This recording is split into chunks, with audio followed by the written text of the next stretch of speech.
So welcome.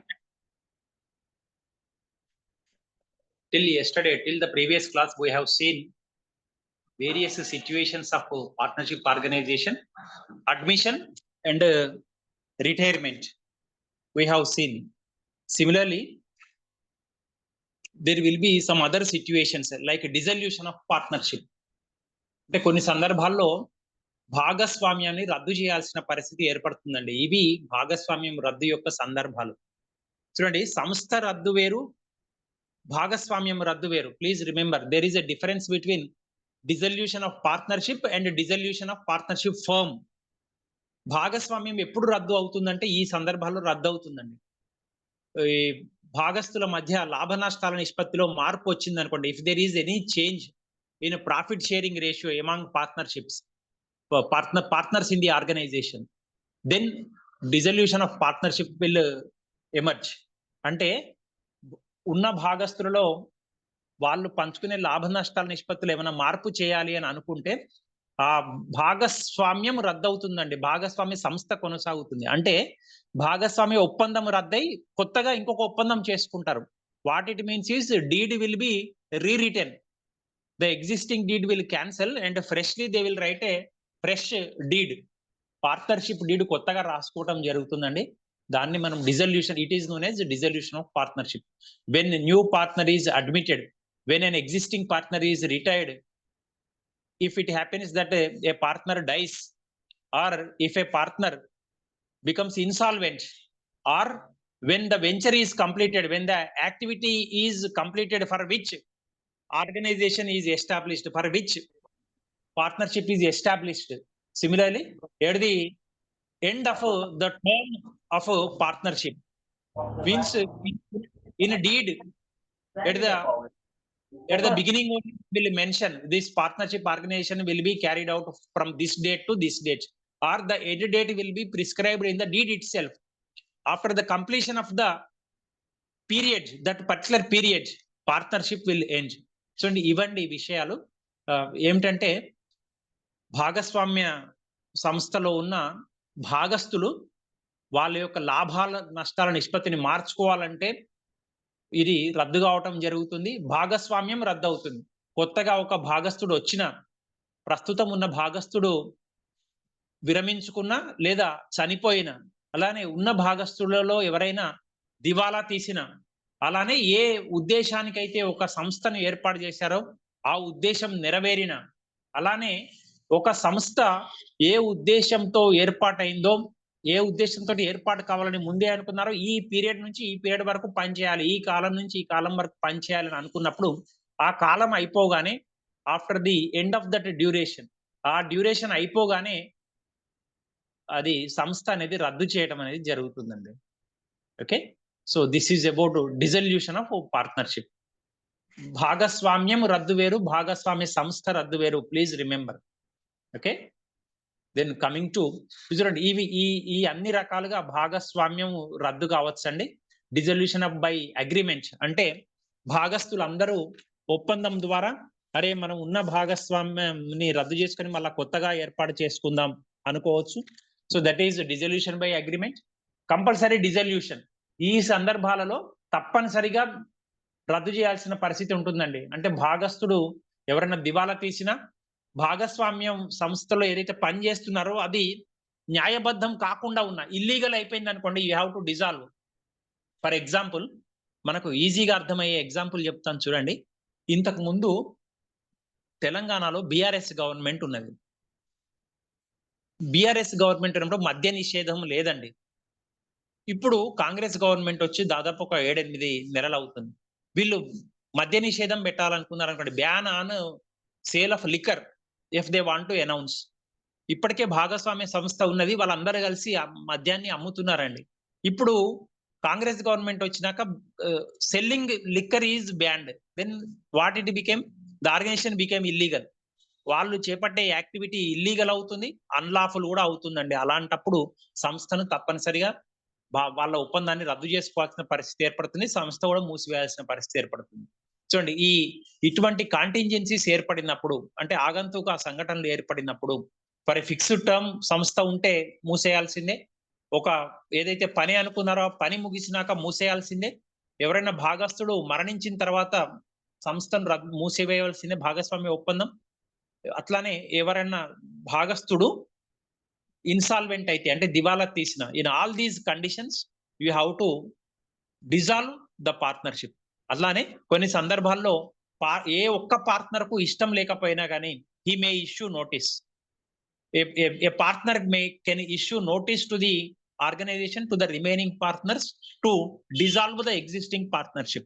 ఎవరికైనా నచ్చక భాగస్వామ్య సంస్థలో పనిచేసే సభ్యుల యొక్క పనితీరు కావచ్చు, లేదా భాగస్వామ్య సంస్థలో ఉన్న లోపాలు కావచ్చు, ఏమైనా నచ్చకపోతే he can issue notice to the remaining partners to dissolve the existing partnership. కాబట్టి నోటీసు ద్వారా కూడా రద్దు అవుతుంది. అలానే కొన్ని సందర్భాల్లో కోర్టు కూడా జోక్యం చేసుకొని రద్దు చేస్తుంది. Means it may be unlawful activity, it may have become unlawful activity or illegal activity, or anybody from outside or from within the organization must have complained against the organization. ఏమన్నా తప్పులు జరుగుతున్నవి, లోపాలు జరుగుతున్నవి అని ఎవరన్నా వ్యక్తి కోర్టును ఆశ్రయించినట్లయితే భాగస్వామ్యం రద్దు చేసుకోవాల్సిన పరిస్థితి ఏర్పడుతుందని. So these are the terms and conditions based on which these are the circumstances. ఈ పరిస్థితుల వలన ఒక సంస్థ రద్దు కావడానికి అవకాశం ఉంది. Then sale of partnership to a company. కొన్ని సందర్భాలలో భాగస్వామ్య సంస్థను కంపెనీకి అమ్మివేయటం జరుగుతుందండి. Sometimes it may happen that a partnership firm will be sold to a company. What is the main reason? Main reason will be liability of partners is unlimited. భాగస్వామ్య సంస్థలోని భాగస్థుల యొక్క రుణ బాధ్యత అపరిమితంగా ఉంటుంది. అంటే సంస్థకు బాగా నష్టం వస్తే, నష్టాలు బాగా ఎక్కువైన సందర్భంలో వాళ్ళ యొక్క సొంత ఆస్తులు కూడా అమ్మవలసిన పరిస్థితి ఏర్పడుతుంది. సో ఆ కండిషన్ కావచ్చు. If they want to expand the organization. Partnership మీకు చెప్పాను, భాగస్వామ్య సంస్థలో గరిష్టం ఎంతమంది ఉండవచ్చు అండి? What is the maximum number of members in a partnership firm in India?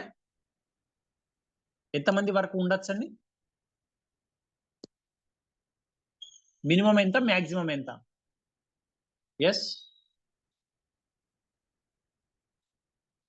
Arifa, Rithvik, Sairam, what is the minimum number of members in partnership organization? Minimum 2.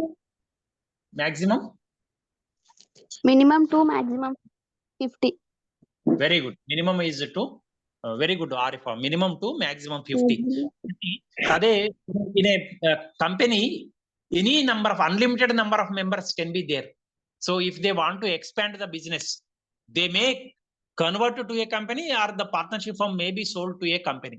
కాబట్టి భాగస్వామ్య సంస్థను విస్తరించదలుచుకుంటే కంపెనీకి అమ్మివేయవచ్చు లేదా కంపెనీగా మారవచ్చు అండి. కాబట్టి in case they need more capital, ఎక్కువ మూలధనంతో వాళ్ళు సంస్థను మరింతగా పెంచుకోదలుచుకున్నారు. So in that case also partnership firm may be sold to a company. Or similarly strategic alliances or mergers, ఇవి సంయోగం చెందడం, ఇంకొక పెద్ద సంస్థతోటి సంయోగం చెందడం, పెద్ద సంస్థతోటి కలిసిపోవడం, ఇలాంటి వాటి వలన పార్ట్నర్షిప్ భాగస్వామ్య సంస్థలో మూలధనం ఎక్కువ అవుతుంది. భాగస్థుల యొక్క రుణ బాధ్యత ఏదైతే ఉన్నదో అది అపరిమిత రుణ బాధ్యత నుంచి పరిమిత రుణ బాధ్యత అవుతుంది. సో ఇలాంటి కండిషన్స్ వలన భాగస్వామ్య సంస్థను కంపెనీకి అమ్మివేయటం జరుగుతుందండి. ఓకే, దెన్ సో ఆ విధంగా జరిగినప్పుడు ఏమవుతుందండి? Partnership firm will dissolve. చూడండి, ఇంతకు ముందు మనం చూసింది పార్ట్నర్షిప్ డిజాల్వ్. ఇప్పుడు you can see the difference. The firm is going to be dissolved. ఆ పేరు ఉండదండి ఇక సంస్థకు. భాగస్వామ్య సంస్థ రద్దు అవుతుంది. ఇంతకు ముందు మనం చూసిన కండిషన్స్ లో భాగస్వామ్యం రద్దు చూసాం. ఇది భాగస్వామ్య సంస్థ రద్దు అవుతుంది. దీనివల్ల ఆ ఒక భాగస్వామ్య సంస్థని కంపెనీగా మారవచ్చు లేదా కంపెనీకి అమ్మివేయటం అనేది జరగచ్చు. సో ఇది అప్పుడు ఇంత క్రితం వరకు వాళ్ళు పార్ట్నర్స్ గా ఉన్న వాళ్ళు ఇప్పుడు ఏమని పిలువబడతారండి? Now they will become shareholders of the company. వాటాదారులుగా పిలవటం అనేది జరుగుతుంది. ఇప్పటి వరకు సంస్థలో, భాగస్వామ్య సంస్థలో భాగస్థులుగా ఉన్న వాళ్ళు కొత్త సంస్థకు కొంత మూలధనాన్ని అందివ్వటం జరుగుతుంది. ఇప్పుడే ఏదైతే భాగస్వామ్య సంస్థలో ఉన్నారో ఆ భాగస్తులు అందరూ అమ్మి వేస్తున్నారు కంపెనీకి.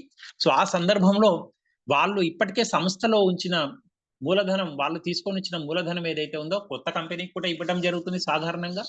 ఇప్పుడు భాగస్తులుగా ఉన్న వాళ్ళు కొత్త కంపెనీలో వాటాదారులుగా మారుతారు. They will become shareholders of the company. Okay, so ఇవి పాయింట్స్ మీరు గుర్తుపెట్టుకోవాల్సిన అవసరం ఉంటుంది. Sale of partnership firm to a company. Okay, then coming to shares. Yes, what is a share? మనం నిజ జీవితంలో వార్తలు చూస్తుంటే చివరి 10 నిమిషాలు స్టాక్ ఎక్స్చేంజ్ గురించి చెప్తుంటారు, అరగంట న్యూస్ ఉంటే. Is it correct? నేను చెప్పేది కరెక్టేనా? బాంబే స్టాక్ ఎక్స్చేంజ్ సూచి పెరిగింది, మళ్ళీ ఢిల్లీలో తగ్గింది, ఇలా అంటుంటారు. షేర్స్ అనేవి, మ్యూచువల్ ఫండ్ అనేవి, మనం క్రికెట్ మ్యాచ్ చూస్తున్నా కానీ you will see number of times mutual funds, you invest in mutual funds, you invest in shares, advertisements వస్తుంటాయి ఇప్పుడు ఓవర్ తర్వాత కూడా. షేర్స్ అంటే ఏమిటండి? Can anybody say? వాటా అంటే ఏమిటండి? Share means that person who interested to do a business or purchase a goods or any selling goods. No. Yes, any other answer?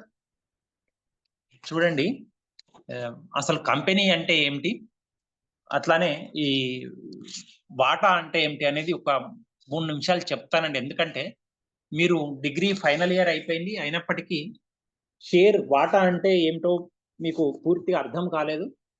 చూడండి, రకరకాల వ్యాపార సంస్థలు ఉన్నవండి మన దగ్గర. మనం దేనితోటి స్టార్ట్ అయినాము? సొంత వ్యాపార సంస్థతోటి స్టార్ట్ అయినాము. We started with individual firm, sole trading organisation. తర్వాత సొంత వ్యాపారాన్ని దాటినాక భాగస్వామ్య సంస్థ వచ్చింది. Next stage is this one, partnership organisation. ఇక పార్ట్నర్షిప్ తర్వాత మనము ఏం చూస్తున్నామంటే కంపెనీ ఫార్మ్ ఆఫ్ ఆర్గనైజేషన్ చూస్తున్నాం. ఇంకా రకరకాల సంస్థలు ఉన్నాయి, వీటిని గురించి మనం ప్రస్తుతం అధ్యయనంలో అవసరం లేదు. ఈ మూడిటి గురించి చూస్తే, సొంత వ్యాపారంలో ఏమిటంటే ఒక వ్యక్తి వ్యాపారం చేస్తుంటాడు. Only 1 person is going to do business in sole trading organization. భాగస్వామ్య సంస్థలో అయితే వీ హావ్ సీన్ కనీసం ఇద్దరు ఉంటారు. Minimum number of members in partnership firm is 2, maximum is గరిష్టంగా ఎంతమంది వరకు ఉండొచ్చు అండి? ఇప్పుడే ఇంతకు ముందే అనుకున్నాం మనం, 50 మంది దాకా ఉండవచ్చు. 50 members can be there in a partnership organization. Coming to company, in a public limited company, unlimited number of members can be there. Infinite, అపరిమితమైన సంఖ్యలో జనాభా ఉండొచ్చు అండి, అంటే సభ్యులు ఉండవచ్చు. ఇప్పుడు కంపెనీ ఏం చేస్తుంది? What they will do is the difference between, మనము బ్యాంకులో డబ్బులు ఇవ్వడానికి కంపెనీలో షేర్స్ కొనడానికి తేడా చెప్తున్నాను చూడండి.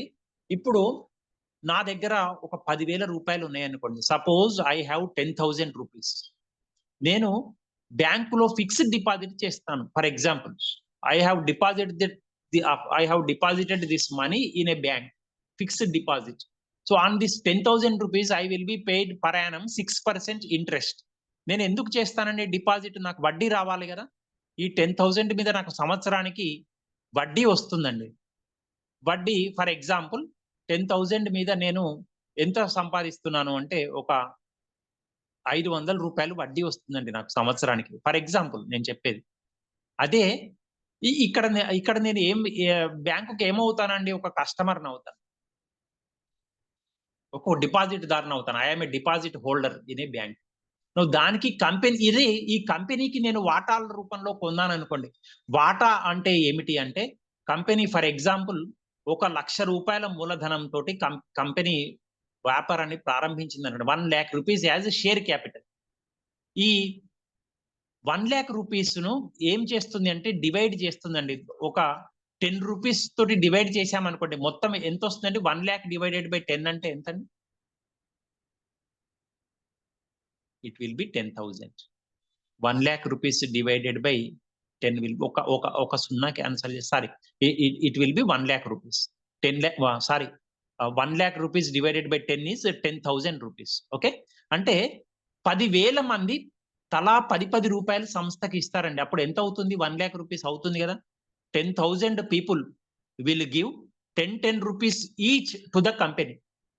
Then the total capital with the company is going to be 10,000 into 10, that is 1 lakh rupees. So ఈ 10 రూపాయలు వ్యక్తులు ఏదైతే ఇస్తున్నారో ఈ 10 రూపాయలని మనం ఏమంటామంటే షేర్స్ అంటామండి. So this is a small portion of the capital in the company.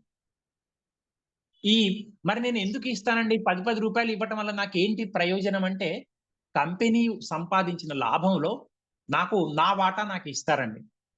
అన్ని ఖర్చులు పోను, after the expenses are deducted from the profits, ఇంకా ఏమేమైనా ఇబ్బంది ట్యాక్స్ కానీ ఏమైనా ఇంకా రకరకాల కట్టేవన్నీ పోను, మిగిలిన అమౌంట్ లో నేను పెట్టిన పెట్టుబడికి నాకు ఎంతో కొంత ప్రతిఫలం అనేది ఇవ్వటం జరుగుతుంది. ఇప్పుడు బ్యాంకుకు కంపెనీకి తేడా చూడండి. బ్యాంకుకు నష్టం వచ్చినా లాభం వచ్చినా సంబంధం లేకుండా నాకు ఎవ్రీ ఇయర్ 500 రూపాయలు వస్తుందండి. Because I invested 10,000 rupees in the bank and bank has to pay me 6% per annum interest. But here I gave the same 10,000 rupees. నేను 1000 షేర్లను కొన్నానండి. చూడండి, ఒక్కొక్క షేర్ వాల్యూ 10 రూపీస్. షేర్ అంటే అది మూలధనాన్ని కొన్ని భాగాలుగా విభజిస్తే ఆ వచ్చిన ఒక్కొక్క భాగాన్ని ఒక్కొక్క వాటా అంటాం. సో నేను నా దగ్గర ఉన్న 10,000 తోటి నేను ఎన్ని షేర్స్ కొంటాను? 1000 షేర్లను కొంటానండి. 1000 ఒక్కొక్క షేర్ విలువ ఎంత? 10 రూపీస్. అంటే నేను 1000 వాటాలను 10 రూపాయల చొప్పున ఖర్చు చేస్తూ మొత్తం 10,000 రూపాయలు కంపెనీకి ఇచ్చానండి. కంపెనీకి ఉన్న మొత్తం 1,00,000 రూపాయల్లో 10,000 రూపాయలు నావే. నేను కంపెనీకి ఏమవుతానండి? షేర్ హోల్డర్ అవుతాను. దీన్ని షేర్ అంటారు. ఒక్కొక్క షేర్ విలువ ఎంత ఉన్నది? 10 రూపీస్ ఇస్తే each shares value is 10 rupees. ఒక్కొక్క వాటా విలువ 10 రూపాయలు. దాని మీద నాకు వచ్చే ప్రతిఫలాన్ని ఏమంటారండి? I'm a share holder in the company. నేను వాటాదారుణ్ణి. నాకు వచ్చే ప్రతిఫలాన్ని ఏమంటారండి కంపెనీలో? నేను బ్యాంకుకు డిపాజిట్ చేస్తే నేను ఇంట్రెస్ట్ పొందుతున్నానని చెప్పాను, మీకు ఇక్కడ చూపించాను. మరి కంపెనీలో నాకు నేను 10,000 రూపాయలు పెట్టుబడి పెట్టాను. సేమ్ 10,000 బ్యాంకులో పెట్టాను. బ్యాంకు నుంచి తీసేసి కంపెనీకి ఇచ్చాను. కంపెనీ వాళ్ళు మరి నాకు ఇవ్వాలి కదా, దాన్ని ఏమంటారు? What is that return? Remember, return is not guaranteed. If profit is there, company will pay, otherwise it will not pay. నష్టం ఉంటే కంపెనీ చెల్లించదు. లాభాల్లో ఉంటేనే, కంపెనీ ఇష్టపడితేనే అది కూడా చెల్లించడం అనేది జరుగుతుంది. Yes, what is that return to a share holder? Share holder కు ఇచ్చే రిటర్న్ ఏమంటారండి? వడ్డీనేనా? Yes, what is the return to a share holder?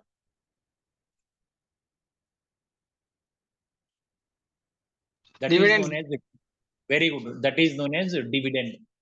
Dividend అంటామనండి, గుర్తుపెట్టుకోవాలి. This is the return to a share holder. నేను కంపెనీలో మూలధనం ఇచ్చినందుకు గాను, కంపెనీలో పెట్టుబడి పెట్టినందుకు గాను నేను పొందే ప్రతిఫలాన్ని డివిడెండ్ అని పిలవటం జరుగుతుంది. This is what you mean by saying share. Share is a small portion of the capital of a company. Those persons who are going to purchase shares are known as shareholders. They will be paid dividend on the profits of the company. కంపెనీలో ఉన్న లాభాల మీద వాళ్లకు, వాటాదారులకు dividend అనేది చెల్లించడం జరుగుతుంది. Okay, now అర్థమైందండి? ఇప్పుడు వాటా అంటే ఏంటో అర్థమైందండి? The difference between bank interest and companies dividend మీకు అర్థమై ఉండాలండి. అర్థమైందా? Is it clear? I hope it is clear. Okay, now చూడండి, ఈ వాటాలలో మనం మూలధనానికి సంబంధించి ఇన్ని రకాల టర్మ్స్ ఉంటాయండి. సో ఆథరైజ్డ్ క్యాపిటల్ అంటే తెలుగులో అధీకృత మూలధనం అంటాం. అంటే కంపెనీ తన జీవిత కాలంలో ఇంతకు మించి మూలధనాన్ని సేకరించరాదండి వాటాల రూపంలో ప్రజల దగ్గర. అవసరమైతే అప్పు చేయొచ్చు. అప్పు చేయడాన్ని ఏమంటారండి? కంపెనీ యొక్క అప్పు పత్రాన్ని ఏమంటారండి? What is the document which shows that the company has taken a loan from the public or financial institutions? What is that document known? Yes, that document is known as debenture. Debenture అంటామండి, గుర్తుపెట్టుకోండి. Debenture వేరు, dividend వేరు. Debenture is the proof of loan taken by the company. Company తీసుకున్న అప్పుకు సాక్ష్యము debenture. Dividend అనేది వాటాదారునికి వచ్చే ప్రతిఫలము. Dividend is return to a share holder. Debenture is a proof of a loan taken by a company. It is a loan document of a company. Okay. Now, so this is authorized share capital. Authorized share capital ante maximum amount that can be collected by way of shares by a company in its lifetime. దీని తెలుగులో అధీకృత మూలధనము అంటామండి. ఇంతకు మించి వాటాల రూపంలో ప్రజల దగ్గర నుంచి డబ్బులు సేకరించరాదు. దెన్ ఇష్యూడ్ షేర్ క్యాపిటల్ అంటే జారీ చేయబడిన మూలధనము. గుర్తుపెట్టుకోండి, కంపెనీ ఫర్ ఎగ్జాంపుల్ ఒక ఎక్స్ అనే కంపెనీ 10 కోట్ల అధీకృత మూలధనం కలిగి ఉన్నదండి, 10 crores. అది తన జీవిత కాలంలో ఎప్పుడైనా ఈ 10 కోట్ల రూపాయలు సేకరించుకోవచ్చండి. ఒకటేసారి ప్రజల దగ్గర నుంచి పిలవవలసిన అవసరం లేదు. అందులో ఈ సంవత్సరం 1,00,000 రూపాయలు పిలుచుకుంటుందండి. నెక్స్ట్ ఇయర్ 20 లక్షలు పిలుచుకోవచ్చు, తర్వాత ఇయర్ 20 లక్షలు పిలుచుకోవచ్చు. సో దీన్ని జారీ చేయబడిన మూలధనం అంటాం. అంటే అధీకృత మూలధనం మొత్తం ఒకటేసారి ప్రజల దగ్గర నుంచి సేకరించవలసిన అవసరం లేదు. ఇన్స్టాల్మెంట్ బేసిస్ మీద, వాయిదాల పద్ధతి మీద పిలుచుకోవచ్చు. దాన్ని ఏమంటామంటే ప్రజల దగ్గర నుంచి ఆహ్వానించేదాన్ని, ప్రజల దగ్గర నుంచి మనం స్వీకరించడానికి సిద్ధపడేదాన్ని ఇష్యూడ్ షేర్ క్యాపిటల్ అంటాము. It is that part of authorized capital which is being issued to the general public. వచ్చిన మూలధనం, అధీకృత మూలధనంలో ఎంత కావాలంటే ఆ అధీకృత మూలధనానికి లోబడి ఎంత మూలధనం పిలుచుకోవాలనుకుంటుందో కంపెనీ నిర్ణయించుకుంటుంది. ఎవరు నిర్ణయిస్తారండి? కంపెనీ మూలధనంలో ఇప్పుడు ఎంత పిలవాలి అనేది ఎవరు నిర్ణయిస్తారు? Who is going to decide in company? Directors will decide. Company directors board will decide. డైరెక్టర్లు నిర్ణయిస్తారండి ఉన్న మూలధనంలో ఇంత మనం పిలవాలి, ఈ సంవత్సరం ఇంత అవసరం ఉంటుంది, పిలుచుకోవాలి అనేది డైరెక్టర్లు నిర్ణయించుకుంటారు. Okay, so that capital is known as issued share capital. సరేనండి, ఈ సంవత్సరము నేను మీకు చెప్పినట్టుగా కంపెనీకి మొత్తం 1 crore రూపీస్ ఉన్నాయండి. 1 కోటి రూపాయల అధీకృత మూలధనం ఉన్నది. ఇందులో 1,00,000 రూపాయలు ఈ సంవత్సరం పిలిచారండి. ఎవరన్నా ముందుకొచ్చి డబ్బులు ఇవ్వండి అని చెప్పి 1,00,000 రూపాయలు పిలిచారు. కానీ ఇందులో 1,00,000 రూపాయలు పిలిస్తే 80,000 ఇస్తామంటూ ప్రజలు ముందుకొచ్చారండి. ఇంకొక 20,000 పెండింగ్ ఉన్నది, గుర్తుపెట్టుకోండి. Company called for 1,00,000 rupees capital, but the public is ready to give 80,000 rupees. That is known as subscribed share capital.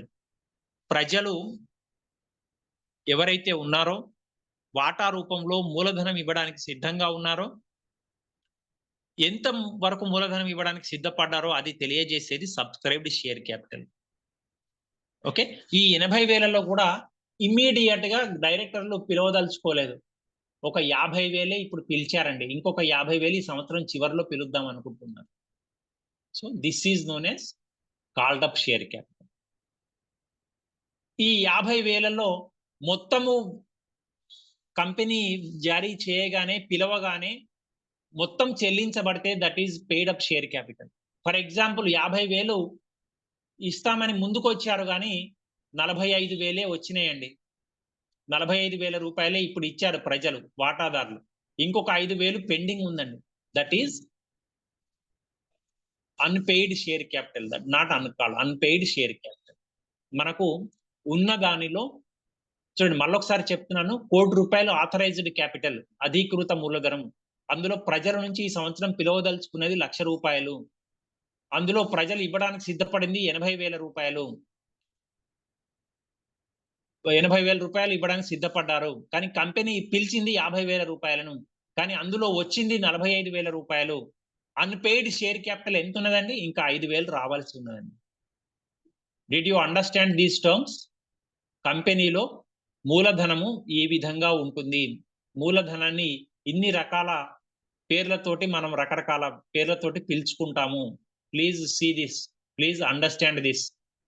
Authorised capital, issued share capital, subscribed share capital, called up share capital, paid up share capital, unpaid share capital. Uncalled share capital అనేది ఉన్నది దేనికి వర్తిస్తుంది అంటే చూడండి, ఈ subscribed మీ ఇంతకు ముందు ఎగ్జాంపుల్లో 80,000 అని చెప్పాను. 80,000లో కంపెనీ ఎంత పిలుస్తున్నదండి? ఈ సంవత్సరం మొదట్లోనే 50,000 పిలవదలుచుకున్నది. ఈ మిగిలిన 30,000 ఇప్పుడే పిలవట్లేదండి. ఆ పిలవట్లేదు కాబట్టి ఏమంటున్నామండి దాన్ని? That is uncalled share capital which is not called from the public. Out of the subscribed share capital, called is 50,000, uncalled is 30,000. In this 50,000, 45,000 is paid, 5,000 is unpaid. 50,000లో 45,000 చెల్లించారు, 5,000 is unpaid share capital. So ఈ విధంగా that is known as calls in arrears. ఇంకో పదంతో కూడా అంటామండి, calls in arrears. బకాయిలు, వాటాల బకాయిలు అంటాం తెలుగులో. అర్థమే these terms. Did you understand? I hope you understood. మళ్ళీ యూట్యూబ్ లో అప్లోడ్ చేసినాక మళ్ళీ ఒకసారి చూడండి, then you will be able to understand. ఇక్కడ కొన్ని బ్రాకెట్ లో రాయటం జరిగిందండి. These are important, you have to remember. ఈ రేట్స్ ఏమిటి అవి ఏంటో ఒకసారి చెప్తాను చూడండి. దిస్ వన్, కంపెనీ తను మూలధనం సేకరించడానికి మొదలు కాగానే కంపెనీల రిజిస్ట్రారు కొంత మొత్తాన్ని నిర్దేశించటం జరుగుతుందండి. అది ప్రజల దగ్గర నుంచి వాటాల రూపంలో వసూలు చేయనిదే కంపెనీని మొదలు పెట్టడానికి వీలు లేదు. కంపెనీ తన కార్యకలాపాలు మొదలు పెట్టడానికి వీలు లేదు. దానిని ఏమంటామంటే మినిమం సబ్స్క్రిప్షన్ అంటాం. అంటే తెలుగులో ఏమంటామంటే కనీస చందా అంటాం. Company should not start it's operations without collecting certain minimum amount. That minimum amount is known as minimum subscription, కనీస చందా అంటాం. అది ఏ విధంగా నిర్ధారిస్తారు అంటే ఇష్యూడ్ షేర్ క్యాపిటల్లో 90% రావాలండి కంపెనీ తన బిజినెస్ ను స్టార్ట్ చేయాలి అంటే. ఇప్పుడు మీకు ఎగ్జాంపుల్లో ఎంత ఇష్యూడ్ షేర్ క్యాపిటల్ ఎంత అని చెప్పానండి? 1 lakh rupees అని చెప్పాను. ఈ 1 lakh rupees లో మినిమం సబ్స్క్రిప్షన్ 90% రావాలండి. అంటే 90,000 రావాలి. 90,000 వస్తేనే కంపెనీ తన కార్యకలాపాలను మొదలు పెట్టుకోవడానికి అవకాశం ఉంటుంది. Otherwise company cannot start it's business operations. మరి ఏమి ఒక పద్ధతి అనుసరిస్తారండి వీళ్ళు, కంపెనీ వాళ్ళు మినిమం సబ్స్క్రిప్షన్ రాకపోతే ఒక పద్ధతిని అనుసరిస్తారు. Company directors will follow certain procedure, will follow certain thing which allows them to start business operations freely. అది ఏమంటారో మీకు తెలుసానండి? కంపెనీ అధీకృత మూలధనం తర్వాత, జారీ చేసిన మూలధనం తర్వాత కంపెనీ కనీసం కొంత మొత్తమైన ప్రజల దగ్గర నుంచి రావాల్సిన అవసరం ఉంటుంది. అది రాకపోతే కంపెనీ తన వ్యాపార కార్యకలాపాలను ప్రారంభించలేదు. మరి ఆ విధంగా ప్రారంభించడానికి వాళ్ళు కొన్ని ఏర్పాట్లు చేసుకుంటారు. ఆ ఏర్పాటు గురించి మీకేమన్నా తెలుసా? Do you know about that arrangement? Yes, తెలుసా తెలియదా? Anybody knows or not? ఒక ఏర్పాటు, ఆ ఏర్పాటును ఏమంటారు?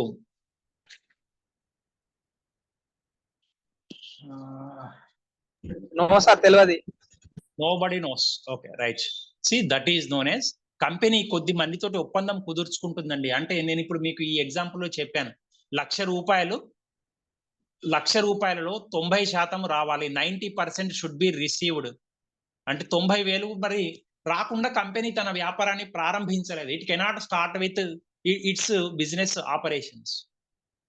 సో మరి నిర్భయంగా ఉండాలి, ధైర్యంగా ఉండాలి అంటే కంపెనీ కొద్ది మందితోటి ఒప్పందం కుదుర్చుకుంటుందండి. ఆ ఒప్పందం కుదుర్చుకునే వ్యక్తులను ఏమంటామంటే, you have to remember this term. Okay, వాళ్ళను ఏమంటామంటే అండర్ రైటర్స్ అంటాం. Under writers. అండర్ రైటర్స్ మీకు మల్టిపుల్ చాయిస్ లో కూడా ఇవ్వటానికి అవకాశం ఉంటుంది. కనీసపు చందా ఇవ్వడానికి అంగీకరించిన వ్యక్తులను ఏమంటారు? ఈ అండర్ రైటర్స్ గా వ్యక్తులు ఉండొచ్చు, సంస్థలు కూడా ఉండొచ్చు, బ్యాంకింగ్ సంస్థలు, ఇతర ఫైనాన్షియల్ ఆర్గనైజేషన్స్ కూడా ఉండొచ్చండి. కనీస చందాదారులు అంటాం తెలుగులో. Underwriters are those who give guarantee to the company. కనీసపు చందా, ఫర్ ఎగ్జాంపుల్ చూడండి, ఫర్ ఎగ్జాంపుల్ ఇప్పుడు నేను మీకు చూపించిన ఎగ్జాంపుల్లో 1 lakh లో మినిమం సబ్స్క్రిప్షన్ 90% అంటే ఎంత రావాలని చెప్పాను? 90,000 రావాలని చెప్పాను. 90,000 రూపీస్ ప్రజల దగ్గర నుంచి కలెక్ట్ చేయకపోతే కంపెనీ తన వ్యాపారాన్ని ప్రారంభించలేదు. ఇప్పటి వరకే 80,000 వచ్చినాయండి, ఇంకొక 10,000 రాలేదు. వీళ్ళు ఏం చేస్తారండి? ఈ అండర్ రైటర్స్ ఆ 10,000 ఇచ్చేస్తారు కంపెనీకి. అంటే ఇది ఎటువంటిది అంటే it is just like one kind of insurance. ఒక మనం బీమా ఏదైనా నష్టపోతే బండికో లేకపోతే ఇంకేదైనా వెహికల్కో కారుకో ఇంకా నష్టం జరిగితే దాన్ని పూడ్చుకోవడానికి మనం ఏం చేస్తాము? We are going to take insurance policy. Similarly కంపెనీని ఎంతో కోట్ల రూపాయల పెట్టుబడి పెట్టి కంపెనీని స్థాపిస్తారు. It requires crores of rupees. It requires lot of effort on the part of the promoters of a company. Promoters means those who come forward and they work hard to establish a company. ఆ promoters ఎంతో కష్టపడి సంస్థను ఏర్పాటు చేస్తున్నారండి. మరి అన్ని ఏర్పాట్లు చేసుకున్నాక కనీసపు చందా రాకపోతే, సంస్థను ప్రారంభించలేకపోతే అది వాళ్ళకి చాలా నష్టాన్ని ఇస్తుంది. అందుకనే ఒక కొద్ది మంది బ్రోకర్లతోటి ఒప్పందం కుదుర్చుకోవటం జరుగుతుంది. Those are known as underwriters. ఆ మిగిలిన 10,000 వీళ్ళు ఇచ్చేస్తారు. వాళ్ళకు ఈ అండర్ రైటర్స్ కి కొంత కమిషన్ ఇవ్వటం అనేది జరుగుతుంది కంపెనీ అనేది. Did you understand what is under writer, what is minimum subscription now? మీకు అర్థమైందండి రెండు టర్మ్స్? మినిమం సబ్స్క్రిప్షన్ అంటే ఎంత? మీకు మల్టిపుల్ చాయిస్ లో 90%, మల్టిపుల్ చాయిస్ లో ఇస్తారు. ఎంత పర్సెంట్ రావాలి, దేంట్లో రావాలి? కనీసపు చందాకు హామీ ఇచ్చే వాళ్ళని ఏమంటాము? ఈ విధంగా ఇవ్వటానికి ఆస్కారం ఉంటుందండి. You remember these terms. Similarly ఇక్కడ ఇంకొకటి బ్రాకెట్ లో రాయటం జరిగింది. కంపెనీ ప్రజల దగ్గర నుంచి వాటాదారులు, భావిత వాటాదారుల దగ్గర నుంచి డబ్బులు పిలిచినప్పుడు కొద్దిమంది అడ్వాన్స్ ఇస్తారండి. ఇప్పుడు మనము ఇల్లు కట్టించదలుచుకుంటేనో లేకపోతే ఇంట్లో ఏదైనా పని చేసుకోదలుచుకుంటేనో మేస్త్రీలకు అడ్వాన్స్ ఇస్తాం కదా. అట్లానే స్కూల్ ఫీజు కట్టాలి, కాలేజీ ఫీజు కట్టాలి. కాలేజీ వాళ్ళు 1,00,000 రూపాయలు కట్టమంటే మొత్తం సంవత్సరంలో కట్టాల్సింది 1,50,000 అండి. 1,00,000 అందరూ 1,00,000 కట్టారు కానీ ఒక తండ్రి, సార్ నా దగ్గర డబ్బులు ఉంటే దేనికన్నా ఖర్చు చేస్తాను, ఇవ్వండి 1,50,000 తీసుకోండి అని 1,50,000 ఇచ్చేస్తాడండి. కొన్ని సందర్భాల్లో నా జేబులో ఉంటే ఖర్చు అయిపోతాయి సార్, తీసేసుకోండి మొత్తం ఫీజు అంటారు. Like that in company also some times share holders May pay in advance. ఒకటేసారి చెల్లించవలసిన అవసరం లేదండి. నేను కంపెనీకి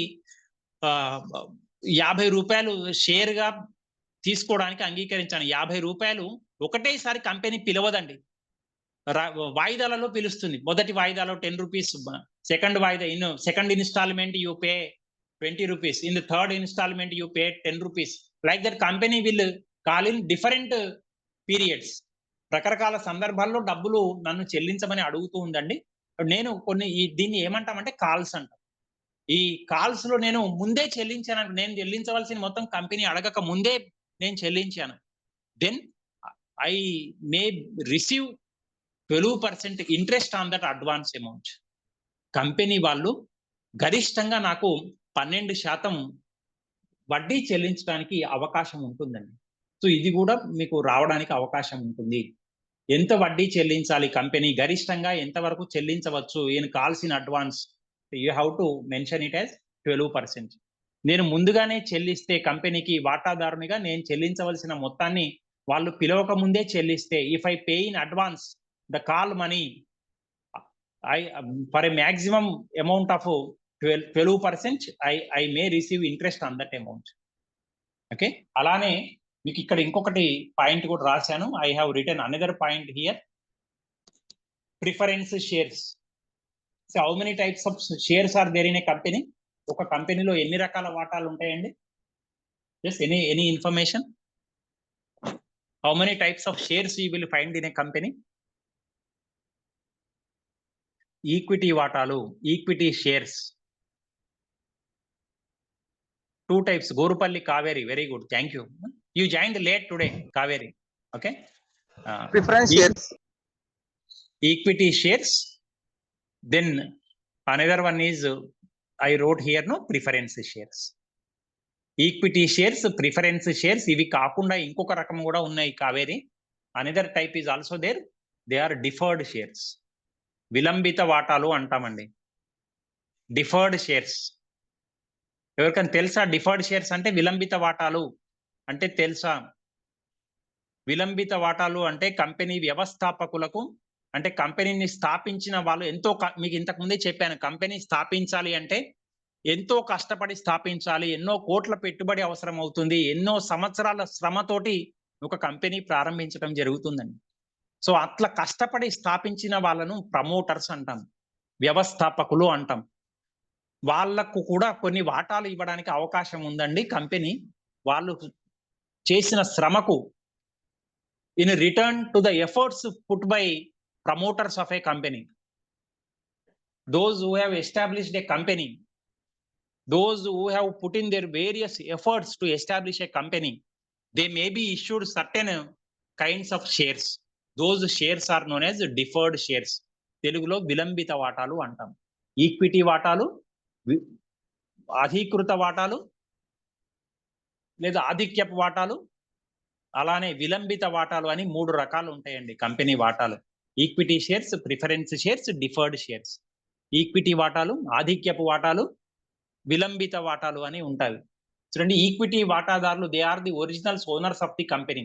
వాళ్ళు పర్మనెంట్ గా లైఫ్ టైం కంపెనీ తోటే ఉండిపోతారు. They are the original owners of a company. Preference shares గుర్తుపెట్టుకోండి, a company can issue for a maximum period of 20 years only. ఈ పాయింట్ మీరు జాగ్రత్తగా గుర్తుపెట్టుకోవాలి. ఆధిక్యపు వాటాలను జారీ చేయడానికి గరిష్ట కాలం ఎంత అంటే 20 ఏళ్లే. 20 సంవత్సరాలకు మించి ఆధిక్యపు వాటాలను జారీ చేయడానికి వీలు లేదు. According to companies act section 55.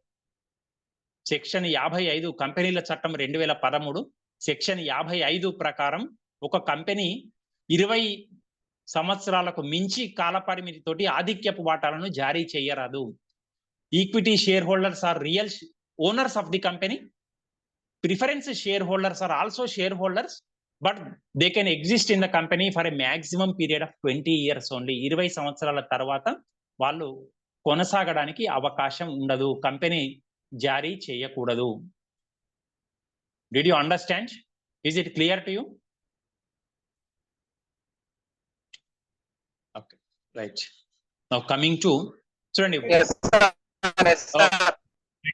వాటాలను జారీ చేసేటప్పుడు చూడండి, ఇంకొక నిమిషం కూడా ఉండదండి, మళ్ళీ రేపు తీసుకుంటాను నేను క్లాస్ అయిపోతున్నది.